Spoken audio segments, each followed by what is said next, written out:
Don't trust words, trust patterns.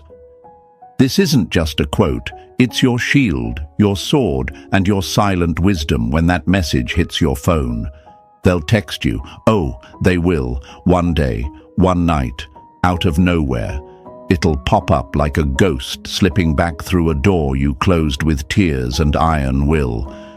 I miss you, they'll say. But don't let those 3 words fool you, my friend, because what you're about to hear will flip your whole understanding of what that message actually means, and more importantly, what to do when it finally comes. Hey folks, imagine this. You're a house, a beautiful, strong, warm house that once had an open door. They came in, they stayed for a while.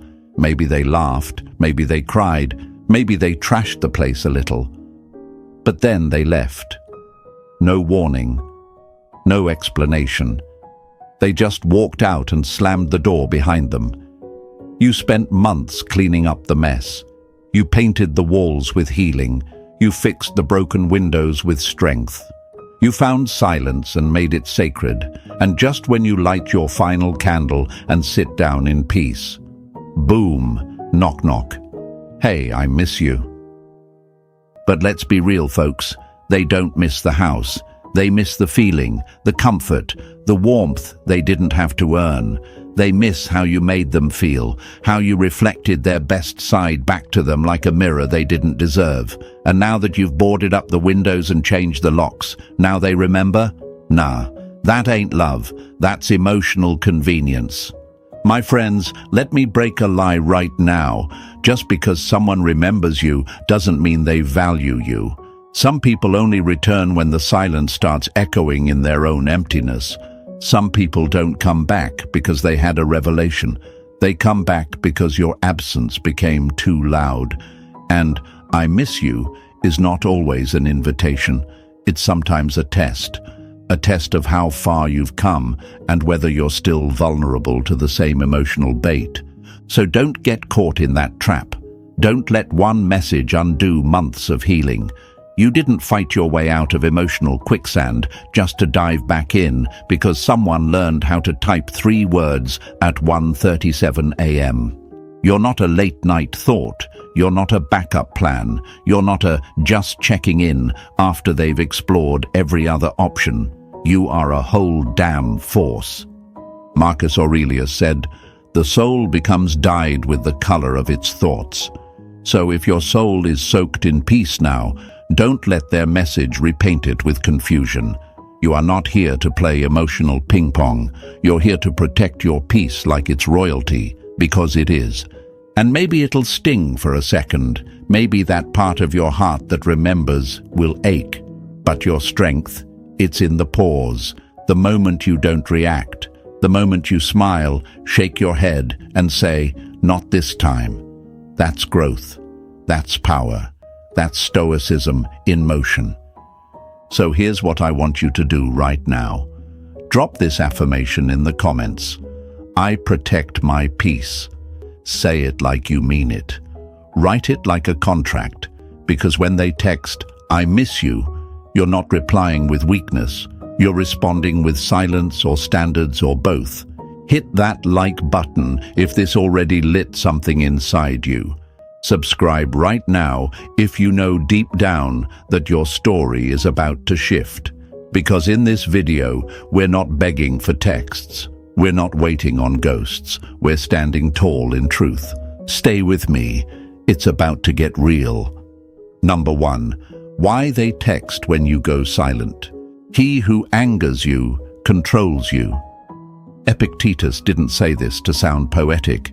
He said it because when someone once held power over your emotions, they didn't need chains.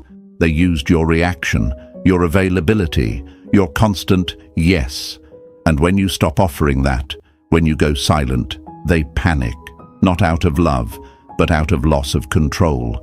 They'll text "I miss you," not when they realize your worth, but when your silence gets too loud for their ego to ignore. Think about it. A fire only misses the match when the cold sets in. And you, my friend, were the warmth. You were the emotional thermostat they could control at will. But now, Now you've unplugged the system, you've left the building, you've reclaimed the remote control to your own peace, and suddenly they feel the freeze. Imagine this: you're a lighthouse, strong, steady, shining into the dark waves, and for a while they used your light to navigate their chaos. They didn't dock, they didn't build, they just passed through again and again, using your glow to guide their nights. But the moment you shut that light off, not out of spite, but out of self-preservation, they crashed. Not because they loved the lighthouse, but because they relied on its glow without ever respecting its power. So now they text, "I miss you." And in your head, questions swirl. Is this real? Do they mean it this time? Should I answer? Could this be different? But pause, because here's the truth they'll never say. They don't always miss you. They miss your reaction. They miss knowing that whenever they needed reassurance, they could ping you like a vending machine. And when that silence hits them like a locked door they once walked through freely, their ego, not their heart, starts dialing. And I get it. That part of you still wants to believe, still hopes it's love finally arriving in the way you always wanted. That maybe your absence made them wake up, that maybe silence rewired their soul. But most of the time, it doesn't. Silence doesn't change the selfish. It only threatens them. It makes them uncomfortable, because silence doesn't answer their questions. And silence, true, calm, unbothered silence, reminds them that they're no longer in control. This is why it's so hard for you. Because you're not just fighting their message, you're fighting your old patterns. The pattern that says, be kind, give them a chance, don't be cold. What if they've changed? But let's break that lie. Kindness isn't weakness, but boundaries are strength. You can be loving and still not reply. You can be healed and still choose silence. In fact, that might be the loudest proof of your growth. People think Stoicism is cold, that silence is cruelty. But listen to what Marcus Aurelius said. You have power over your mind, not outside events. Realize this, and you will find strength. That text, it's an outside event. Your response? That's your domain, that's your temple, that's your empire. You don't owe access to anyone who couldn't handle you when your heart was wide open. You don't owe replies to those who only remember your name when loneliness punches them in the chest. They're not checking on you. They're checking if you still bleed when they tap the old wound. And here's what's wild. The stronger you become, the more tempted they are to test it. Because you're not who you were when they left. You're not the emotional sponge soaking up their inconsistency. You're not the lighthouse left burning for someone who never docked. You're no longer the house with the open door and no rules. Now you've got a gate. Now you've got standards. Now you've got peace that didn't come easy. And you're not handing it over for 3 words and a dopamine ping at 1 a.m. So yes, they'll text. Yes, they'll say they miss you. But what they really miss is the version of you who didn't know better. And that version doesn't live here anymore. Let them text. Let them wonder. Let them feel the weight of your silence. Because silence isn't absence. It's presence with boundaries. Silence isn't cold.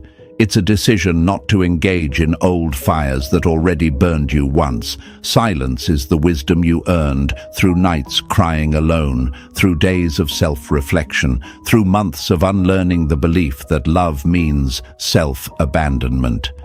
And now, my friend, you don't chase, you don't explain, you don't rush to respond to, I miss you. You let it sit, you let it echo, you let it reveal whether it was love or control. Because the real test isn't if they come back, it's if you stay still when they do. Can you breathe through the message? Can you recognize the difference between emotional manipulation and genuine change? Can you choose peace over patterns? You've come too far to go back. You've seen too much. You've rebuilt yourself brick by brick in silence. and now they feel that. They feel your power. That's why they text. So today, here's your affirmation. Say it. Write it. Drop it in the comments so the world knows. My silence is my strength. Say it again. My silence is my strength. Stay with me. Number 2, they're not missing you. They're missing the mirror. When someone shows you who they are, believe them the first time. Now flip that. When someone leaves, believe what their absence says louder than any apology that might show up later. Because when they come back and say, I miss you, it's not always about you. It's not about your heart, your soul, your love. Sometimes it's about the mirror, the one you held up so clearly they couldn't stand to look into it. You were their mirror. You reflected truth. You didn't sugarcoat.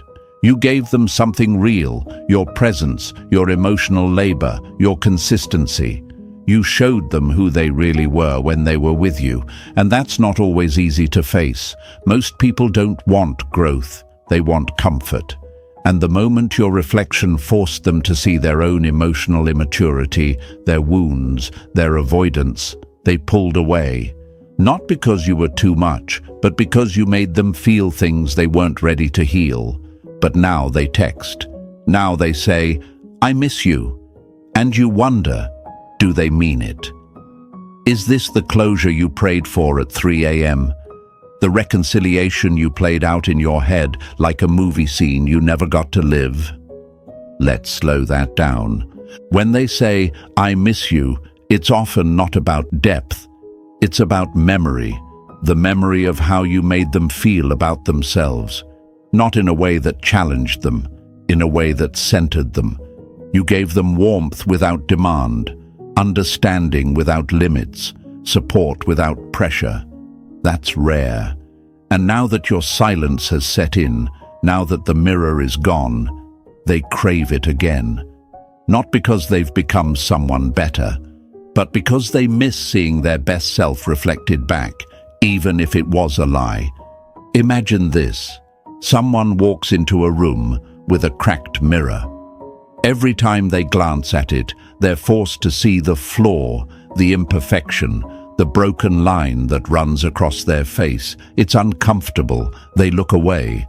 That mirror, you, wasn't broken. It was honest, and honest reflection is terrifying for someone not ready to grow. So they walk out, and for a while they surround themselves with foggy mirrors. People who flatter, who agree, who tell them what they want to hear. But eventually, it doesn't work. Because deep down, the truth is louder than noise. And now, when they're alone, when no one's around to stroke the ego, they remember you. The mirror, the one that didn't lie, the one that made them face themselves. And that's when the message comes. But don't confuse remembering with respecting. Don't confuse missing you with deserving you. There's a reason mirrors are covered in houses during mourning. It's hard to face yourself when loss is in the air. And now, you are the loss. And they want that mirror uncovered, not to admire you, but to see themselves again. That's why this is so dangerous. Because I miss you can feel so personal, so heartfelt, so overdue. But it can be one of the most selfish things a person ever says. It's not a gift, it's a test. To see if you'll shine the light again, to see if you'll hold up the mirror once more and let them feel validated without doing the work. And you've done enough emotional heavy lifting for someone who ran the moment the weight got real. Let's break the lie right here. Missing you doesn't mean they've changed. It means they miss who they got to be around you. They miss the emotional validation you gave them. They miss the way your energy calmed their chaos, the way your wisdom stabilized their confusion, the way your heart gave them a safe place to land after they lit their own life on fire. But here's the truth, friend. You are not a mirror for broken people to glance at and run. You are not a canvas for someone else's projection. You are not therapy for the emotionally lazy. You are whole. You are worthy, and your reflection should only be reserved for those brave enough to face it and stay. And maybe, deep down, you're still hoping this message is different, hoping the words carry weight this time, that the tone is softer, that maybe they've done the work. But words are cheap, reflections don't lie. So ask yourself, does their message reflect growth or just absence? Is it grounded in accountability or triggered by loneliness?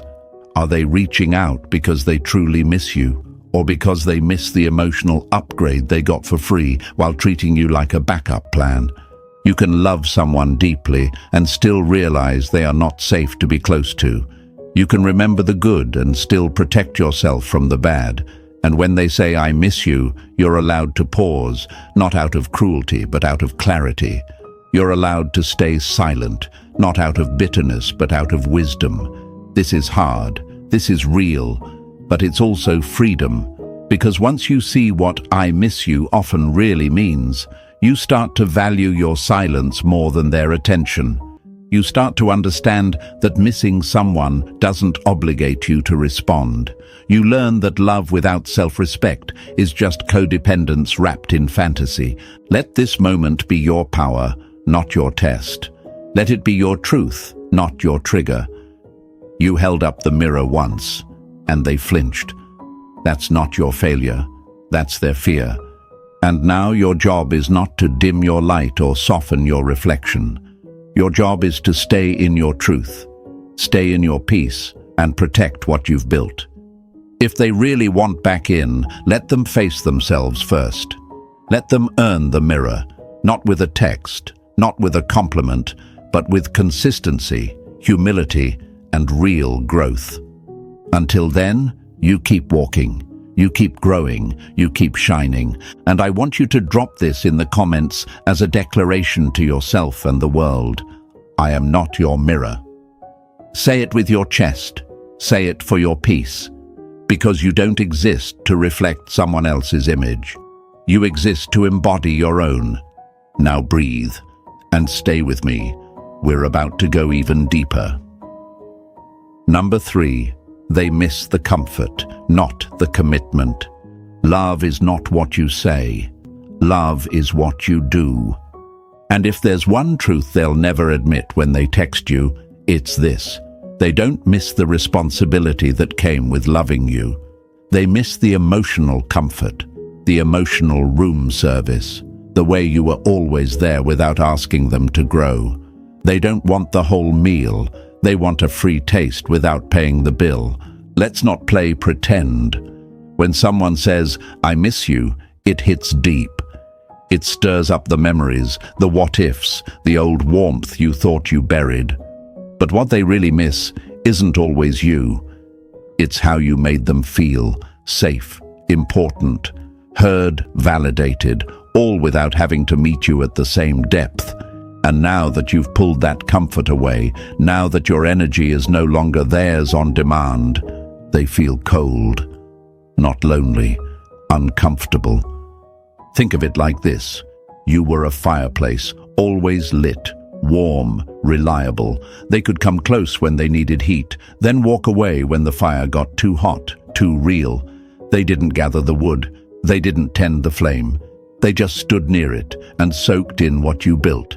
And now that you've boarded it up, now that the flame is no longer open for them to bask in, they whisper back, "I miss you." No, they miss the warmth, not the work. People often confuse presence with partnership. They remember how you showed up, how you stayed when they were difficult, how you listened even when they were silent. And now they want that presence again. But here's the catch. They still don't want the responsibility that comes with keeping you. It's easy to miss someone who made you feel whole without demanding your own wholeness. But that's not love. That's emotional dependence. And that kind of missing, it's hollow. It doesn't build. It just takes. This is where you've got to pause and ask yourself the question they hope you never will. Do they miss me, or do they miss the emotional service I provided? because the two are not the same. You see, folks miss convenience. They miss having someone in their corner who asked nothing in return, but gave everything. They miss not being held accountable while still feeling adored. That's not love. That's comfort wrapped in selfishness. And when you take that away, when you reclaim your time, your energy, your heart, they feel the withdrawal like an addict cut off from their favorite drug. You were their calm in chaos, their certainty when everything else was noise.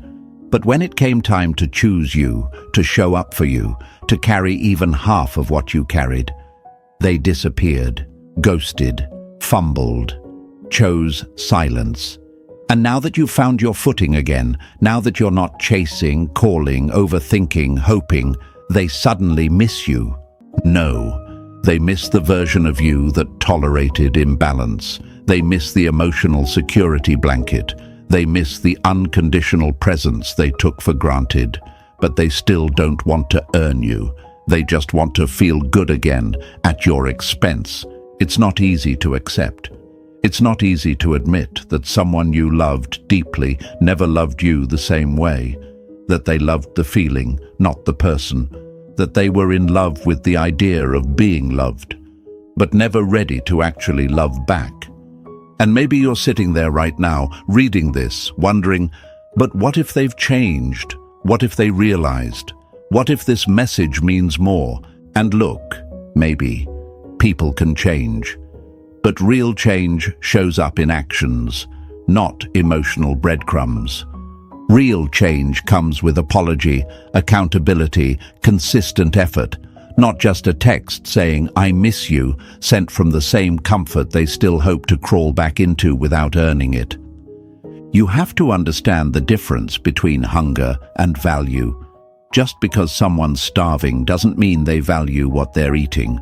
Sometimes they just don't like the feeling of being empty. And you're not a snack. You're not fast food for the emotionally lazy. You're a feast built on years of wisdom, depth, and emotional investment. You're not here to feed someone who only shows up when they're hungry, but never when you're empty. They want you back because they remember how good it felt to be near you. But do they remember how badly they made you feel when you needed them? Do they remember the silence, the gaslighting, the distance they created? Or are they just remembering the cozy feelings you gave them and skipping the part where they actually had to show up for you? This is where your clarity becomes your shield. This is where your self-worth becomes your filter. Because if you let them back in on nothing but nostalgia, you're teaching them that their comfort still outweighs your healing. And if you take the bait again, they'll learn that all they need to do is vanish, wait, and say, "I miss you," to regain access. No, not this time. Not this version of you. You've upgraded.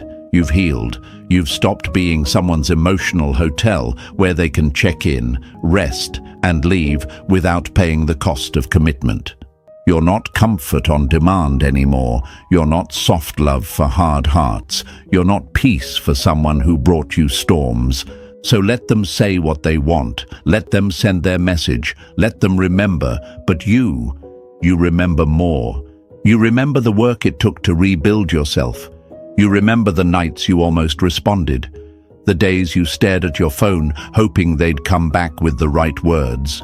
You remember how it felt to be invisible in the relationship while still showing up like you mattered.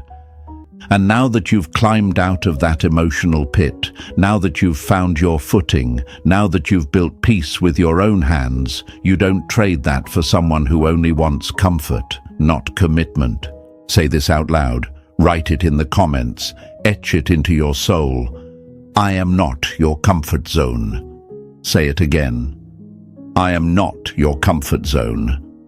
You are not a pit stop on someone else's emotional road trip. You are not an old hoodie they wear when the world gets cold. You are a force, a choice, a standard, a boundary wrapped in healing. And the next time they say, "I miss you," you'll hear it for what it really is. A reminder that your silence was louder than their love. Stay grounded, stay firm, stay tuned. We're going deeper. Number 4, they don't want you back. They want access. A fool thinks himself to be wise, but a wise man knows himself to be a fool. And when they text you out of nowhere, whispering, "I miss you," make no mistake, it's not always about regret. It's often about strategy, access, testing the door to see if it's still unlocked. Not because they suddenly understand your worth, but because they're uncomfortable being locked out of your peace. Let's not dress it up. Let's call it what it is: emotional reconnaissance. They're not texting from a place of healing. They're texting from a place of curiosity. Do I still have access to you? That's what that message really means. Not "I've changed." Not "I'm ready to give what you deserve." Just, "Can I still get in?"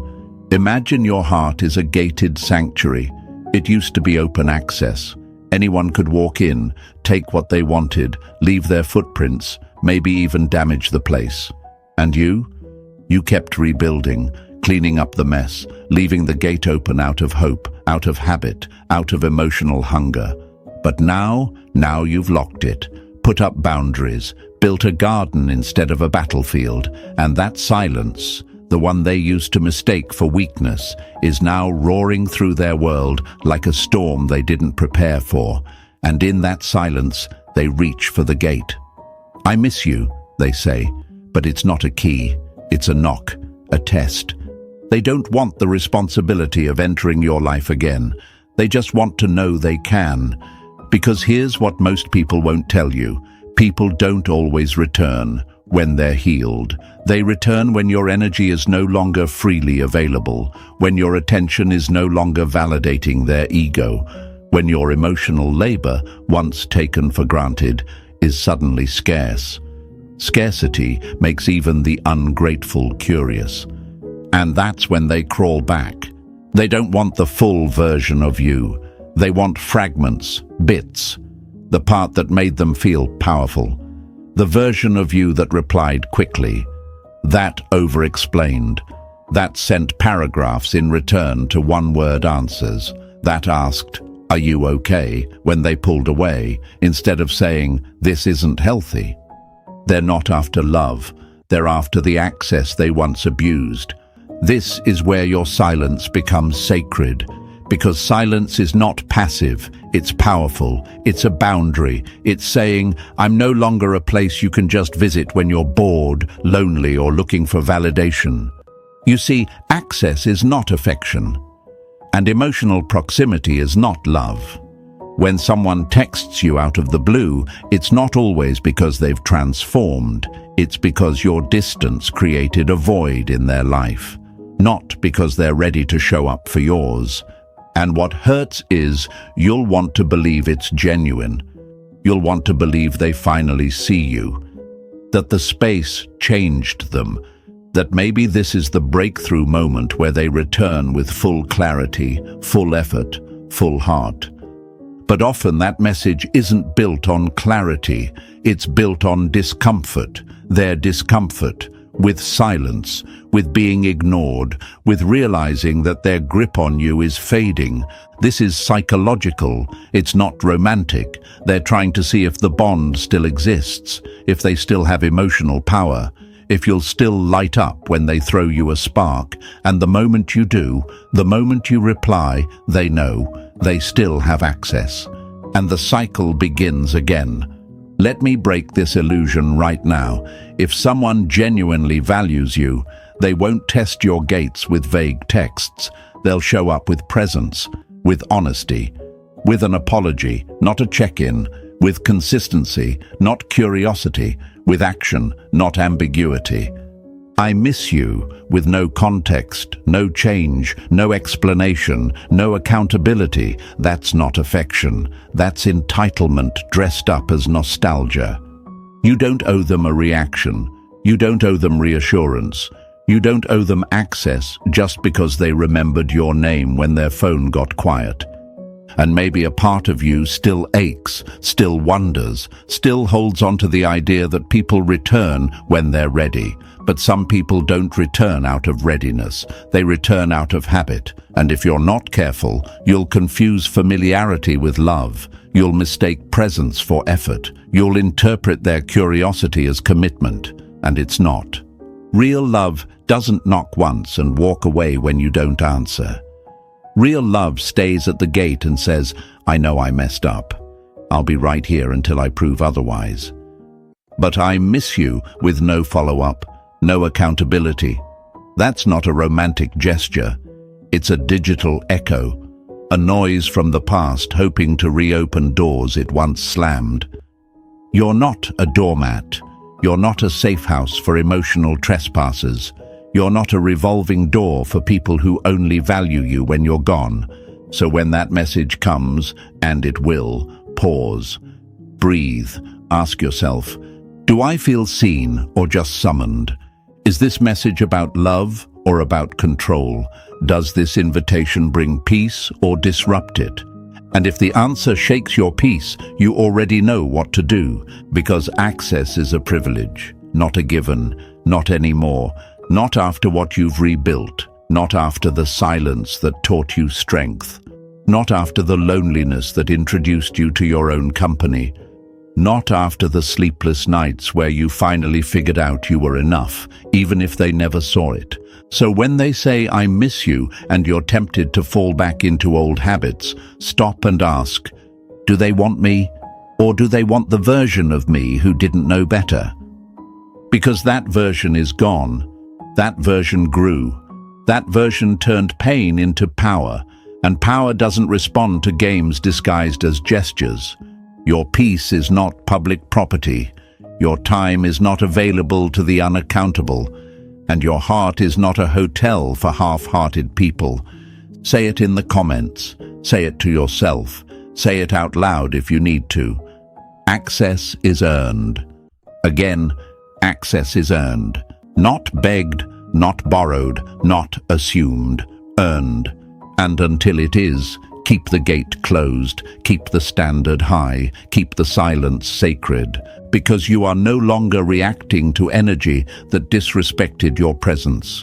You are protecting the peace they never thought you'd find without them, and that's the part they really miss. Number 5, they're hungry, not healing. Don't feed it. You become what you tolerate. Let that land. Because every time you respond to a half-hearted message with a full-hearted reply, you're telling the universe that you're still available to be half-loved, half-seen, half-respected. And those who only show up when they're hungry for comfort, not when you're starving for partnership, will keep coming back. Not to nourish you, but to feed off the emotional warmth you built all by yourself. So when that I miss you message drops in your inbox like a spark trying to reignite a fire they let burn out, pause. Ask yourself, are they really healing, or are they just hungry? Because there's a difference. A person who's healing comes with responsibility, with ownership, with changed behavior. A person who's hungry just wants a quick fix. They don't care if it's temporary. They don't care if it costs you your peace. They just want to feel something again, and they remember you as the last person who made them feel whole, even when they were giving you pieces. But you're not a meal for the emotionally malnourished. You're not a pit stop for the love-starved. You are a full-course feast that now only serves those who show up with consistency, care, and contribution. It's wild how silence triggers the same people who told you to stop overreacting, who said you were too emotional, too needy, too intense. Now they miss you. Now they realize what they lost.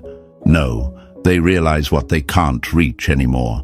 And there's a big difference between regret and withdrawal. One is rooted in love. The other is a symptom of entitlement. Let's be clear, if they truly cared, they would have stayed. They would have grown. They would have chosen you, not just when you were glowing, but when you were healing, when you were silent, when you were standing your ground, instead of begging to be seen. But now they're not coming back with an apology. They're coming back with appetite. And you used to feed it. You did. Don't lie to yourself. You gave them space, energy, time, explanations, reassurance, softness. You justified their behavior. You filled the gaps they never tried to close. You became their emotional fireplace in a house they refused to help build. So of course they miss you. You were their emotional buffet, and now the restaurant is closed. But here's the truth they're not saying. They never brought anything to the table. They sat down, they devoured, they left. And now they want to come back because they're hungry again, not because they've changed. And you've started feeding yourself. That's what scares them. You've learned to enjoy your own company. You've started making peace your priority. You've gone days, weeks even, without needing their validation, and they feel that. It shakes them, because they always counted on your hunger. They just never thought you'd stop being hungry for them. This is where the real test begins. When they message you, your heart might skip, your chest might ache. You might feel that urge rise. Maybe they mean it this time, maybe this is real, but that's not your soul speaking. That's the old version of you, the version that thought love meant sacrifice, the version that thought if you just loved them harder, they'd eventually learn how to love you back. That version served people who only took.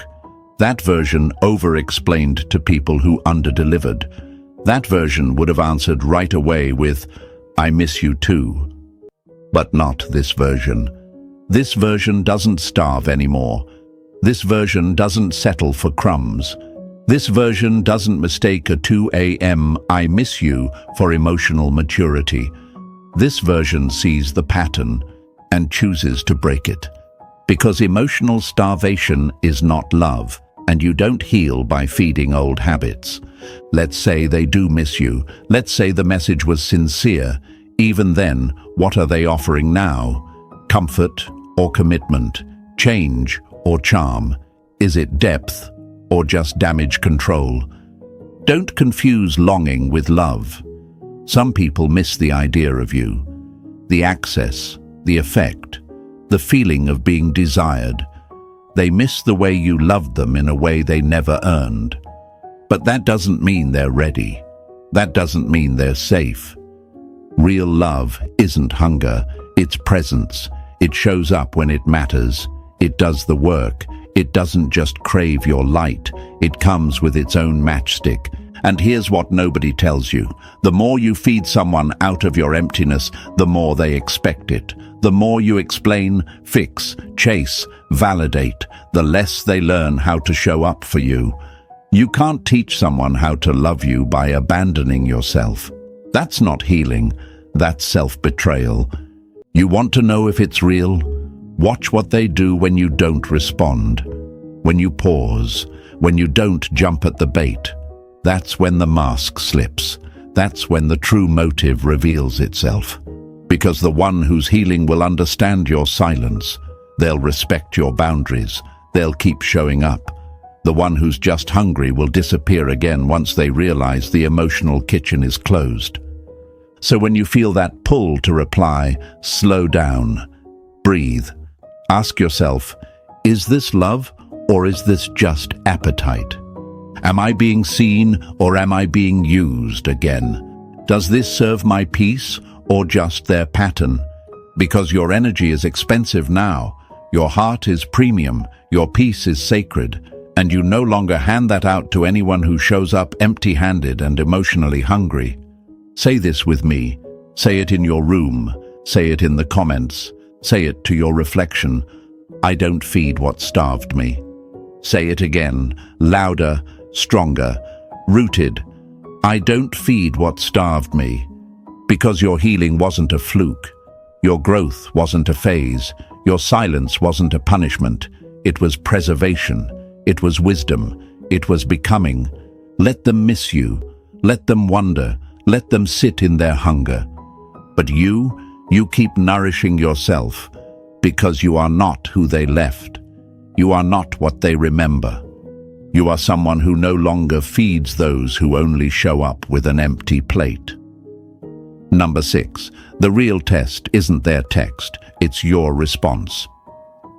It is not things that disturb us, but our interpretation of their significance. Epictetus said that, and if you've ever received a late-night "I miss you" text from someone who once vanished like smoke, you know exactly what he meant. Because the real earthquake isn't the message they send, it's the meaning your mind attaches to it. The story your heart tries to rewrite, the way your fingers hesitate above the keyboard, trembling between old hope and new strength. They text you. Simple, short, 3 words. I miss you. And in that moment, your entire healing is on the line.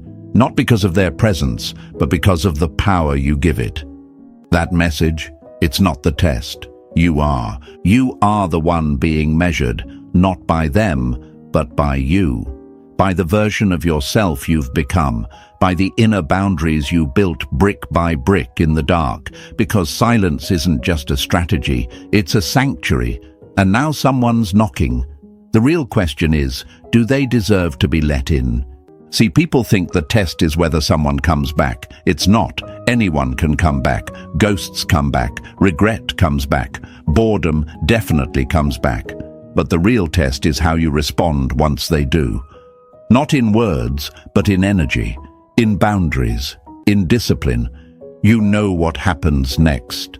Your heart jumps. Your brain lights up with old memories. The dopamine trickles in like it used to. You think, maybe this means something. Maybe they've finally realized. That's not a feeling. That's your nervous system responding to a familiar high. And familiarity, my friend, is not love. It's a loop, one you've broken, or at least you're trying to. Because when someone texts you out of the blue, they're not just bringing words. They're bringing a wave that wants to pull you back into the sea you barely survived. The same sea you almost drowned in. The late-night waiting, the breadcrumb hope, the mental gymnastics of wondering if they cared. And now here they are, floating back in on a message, hoping you'll forget how hard it was to breathe when they left. And your old self? It wants to reply. Not even out of desire, but out of muscle memory, out of that ache for closure, that craving for resolution, that little whisper that says, maybe this time it's different. But different doesn't just say different, it acts different, consistently, repeatedly, with clarity. And if you have to wonder what this message means, then it doesn't carry the intention it should. Love doesn't make you guess. Healing doesn't sneak in the back door. Growth doesn't disguise itself in 3 vague words at midnight. This is your test, not theirs. Not whether they press send, but whether you stay grounded in everything you've built since they left. Think about the nights you spent replaying conversations in your head, the mornings you woke up with anxiety sitting on your chest like a boulder, the way you tried to fix what wasn't yours to fix, the way you apologized just to keep the peace. You didn't survive all that just to let someone test the waters with another "just thinking about you" message. They don't get to poke at your peace, not now, not when you've turned silence into strength, not when you've learned to love your own company more than their chaos, not when your healing has finally started to feel like home. This isn't about bitterness, it's about clarity. You're not angry they texted. You're aware of what it represents. That's the difference. You've matured past the need to make everything emotional. Now, you evaluate it logically, philosophically, stoically. They texted. That's it. That's all that happened. A message, words, pixels. It only becomes powerful when you give it weight. It only becomes a storm when you open the door and let it in. Remember this. You owe no one access to the place they left for dead.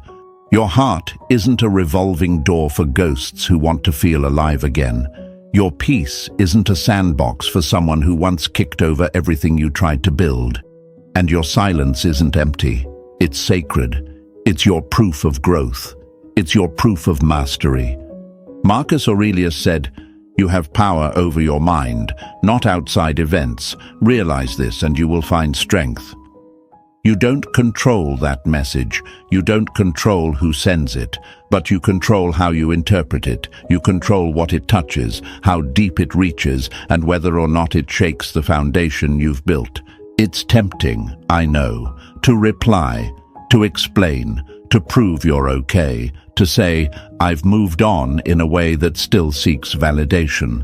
But when you respond from that place, you're not responding from power. You're reacting from the residue of your old wounds, and wounds don't heal when you pick at them. They heal when you protect them. So let the message sit. Let it breathe. Let it be what it is, a signal, not a solution. They're signaling discomfort, signaling loneliness, signaling uncertainty.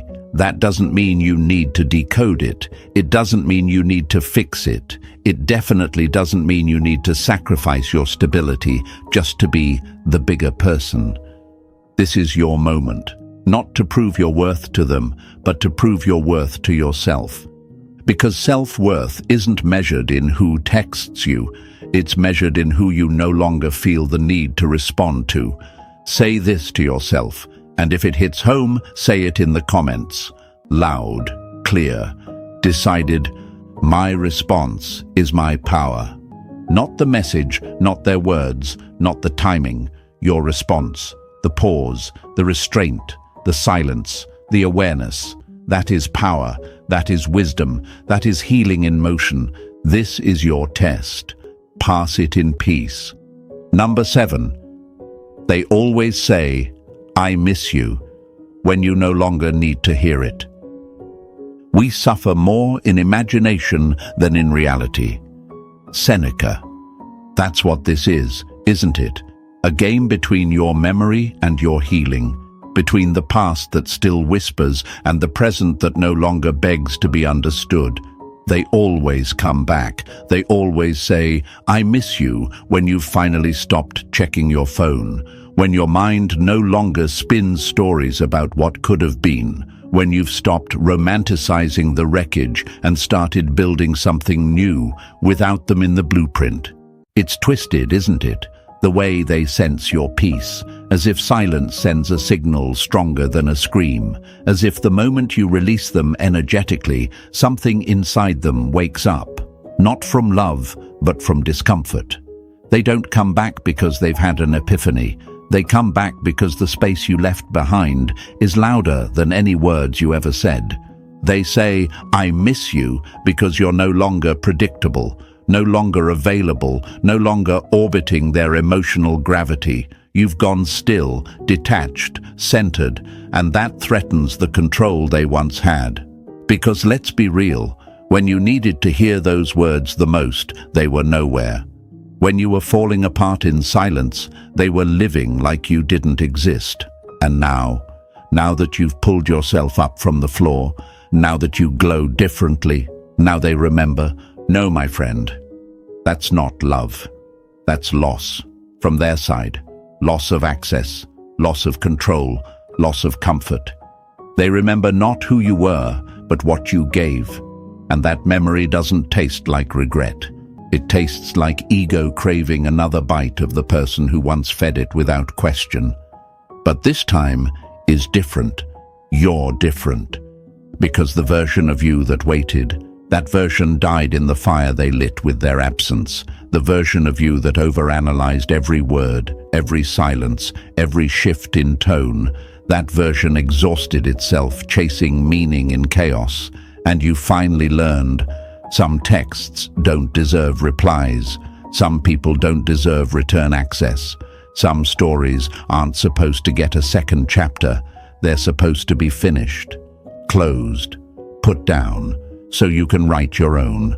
They said, "I miss you," but what they meant was, "I miss what you did for me. I miss how safe I felt near you.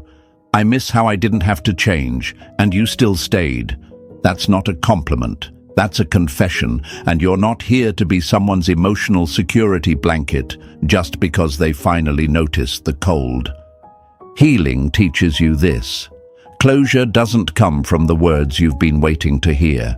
It comes from not needing them anymore. It comes from knowing that even if they say everything perfectly, it still wouldn't be enough. Because you no longer run on fantasy. You run on truth. And truth says, if they truly valued you, they never would have let it get to this point. Let that settle. The heart you had back then, it was open, pure, forgiving. It gave them chances they never earned, grace they never respected. But that heart, it learned. It didn't harden, it wised up. And now you hear, I miss you. And instead of melting, you pause, you assess, you breathe. You don't react like you used to, because now you know. I miss you isn't a door opening, it's a test. A test to see if you still bleed in the same places.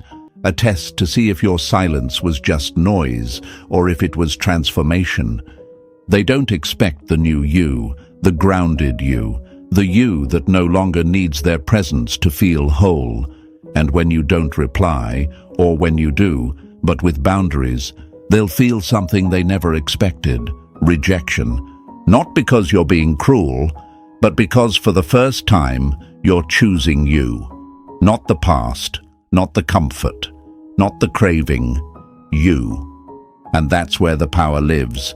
In the moment you realize you no longer need to be chosen by someone who left you unchosen for so long. You no longer need their message to validate your worth. Because you've finally given that validation to yourself. You're not the same. You don't fold when they return. You don't crave what once broke you. You've seen too much. You've felt too deeply. You've risen too high. And now you get to walk away, not with pain, but with peace. So let them say it. Let them type it. Let them miss you. But don't you miss who you used to be with them. Don't you shrink to fit the old version of yourself just to soothe someone who never showed up when you needed them. You've outgrown that space. You've surpassed that storyline. You're in a new chapter now, one where your silence speaks louder than their delayed words, one where I miss you doesn't shake you. It confirms how far you've come, because they'll always text, I miss you. But the real victory is when you don't need to hear it anymore. Now, if you're still with me, still standing in that strength, I want you to drop this affirmation in the comments like a final exhale, because this is your closure now, not theirs. I've moved on without needing their apology. Let the world see it. Let you see it. Because it's not just a sentence, it's your new standard, your reminder that you're done living in emotional rewind. You're done decoding texts that should have come months ago. You're done bending for people who only come back when your glow threatens their shadow. You're not who they remember. And now, you never will be again.